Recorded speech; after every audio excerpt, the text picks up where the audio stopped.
Hi friends, is sorry cinema bus அப்டேட்டில் ஒரு முக்கியமான ஒரு அப்டேட்டோடு வந்திருக்காங்க, ஒரு தகவலோடு வந்திருக்குங்க.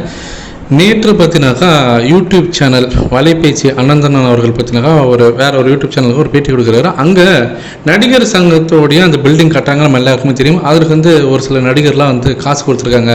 எக்ஸாம்பிள் சிவகார்த்திகேயன் 50 லட்ச ரூபா கொடுத்துருக்காரு, விஜய் அவர்கள் சில கோடி கொடுத்துருக்காரு. அப்படி இருக்கும்போது ரஜினியை இந்த நடிகர் சங்க கட்டடம் கட்டுறதுக்கு காசு எதுவும் பெருசாக தரல, அவர் கிள்ளி தான் தராரு, மற்றவங்களாம் அள்ளி தராங்க. இவர் படத்தில் மட்டும்தான் காசு அள்ளி அள்ளி குடிக்கிற மாதிரிலாம் சீன் வைப்பார். ஆனால் நிஜ வாழ்க்கையில் இவருடைய சங்கம் இது. இவர் 50 ஆண்டு காலமாக இந்த சங்கத்தில் தான் இருக்கிறாரு. தமிழ் சினிமா தான் இவர் வளர்த்து விட்டது. ஆனால் இவர் இந்த சங்கத்துக்கு எதுவுமே செய்யலைன்ற அளவுக்கு மட்டம் தட்டி ரஜினி சார் எப்படி இழிவுபடுத்த முடியுமோ அந்த மாதிரி விஷயங்களை தான் அவர் பேசியிருக்காரு. அவர் பேசுகிற இந்த வீடியோக்கான லிங்கை நம்மளுடைய டெஸ்கிரிப்ஷன் செக்ஷனில் தந்திருக்கேன், மறக்காமல் போய் பாருங்கள். நான் என்ன சொல்கிறேன்னா, என்ன நடக்குது, என்ன நடந்துன்னு இருக்குது எதுவுமே தெரிஞ்சுக்காமல் இவர் பேசுகிறார். அதாவது இப்போ நேற்று பார்த்தீங்கன்னாக்கா இந்த நடிகர் சங்கத்தோடைய பொதுக்குழு மீட்டிங் நடந்திருக்கு, ஜென்ரல் பாடி மீட்டிங் நடந்திருக்கு. அதில் ஒரு சில தீர்மானங்கள் நிறைவேற்றிருக்காங்க. அதில் முக்கியமான ஒரு தீர்மானம் என்ன சொல்லியிருக்காங்கன்னா, தென்னிந்திய நடிகர் சங்கம் சார்பில் நடத்தப்பட்ட இந்த பொதுக்குழு கூட்டத்தில் ரஜினி சாருக்கு நன்றி தெரிவிச்சுக்கிறோம் அப்படின்ற மாதிரி ஒரு தீர்மானம் நிறைவேற்றுறாங்க. ரஜினி சார் தான் எதுவுமே செய்யலன்னு சொல்கிறாரு அக்கார்டிங் டு அனந்தன் அவர்கள்.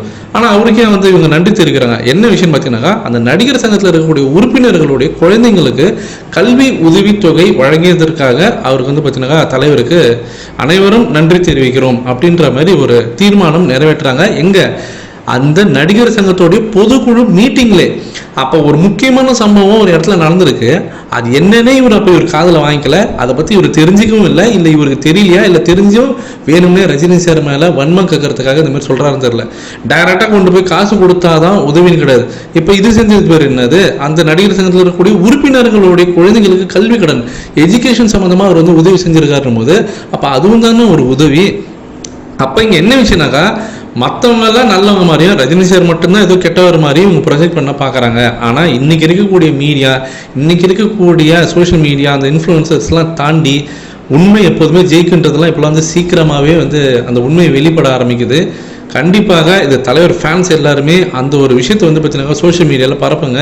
தயவு செஞ்சு நெகட்டிவிட்டிக்கு நீங்கள் அடிமை ஆகிடாதீங்க. இந்தமாரி ஆட்கள்லாம் எப்போதுமே ரஜினி சார் மட்டம் தட்டுறதுக்கான ஆப்பர்ச்சுனிட்டி தேடிக்கிட்டே இருப்பாங்க. ஆனால் அந்த நேரத்தில் நாம தான் உண்மை என்னன்றதை சொல்லணும் ஃப்ரெண்ட்ஸ்.